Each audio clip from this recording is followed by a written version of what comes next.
eu sunt Carly și acum avem continuarea de la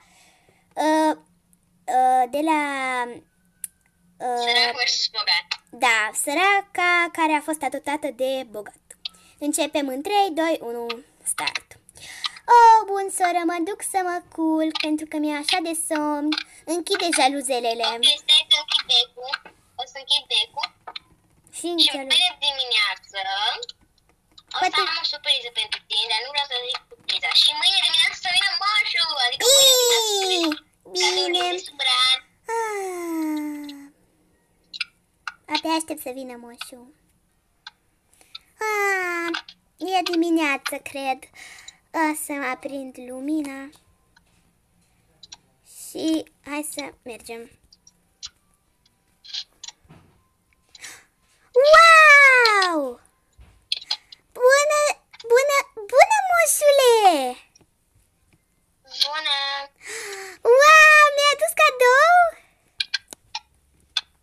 Da. Stai să aprind lumina. Wow, ce mântuioasă. Nici nu mai am cuvinte. Wow, sora mea doarme sus. Haide, dăm cadou, te rog, dăm cadoul. Poftim!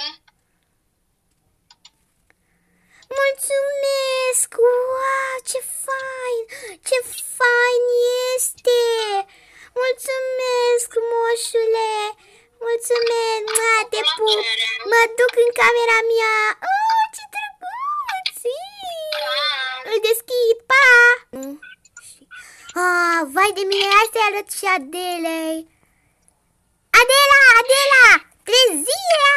Doamne! Încă dormi! Uite ce mi-a adus moșul! Vai, a venit moș la tine! Da, și la tine a venit! Stai Vreau să văd cadourile.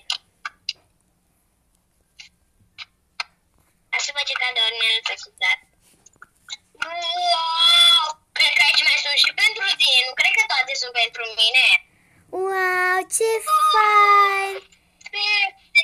Superb! Vai! Mi-a adus niște haine! Stai să mă duc să mă schimb! Stai să mă duc să mă schimb în hainele care mi le-a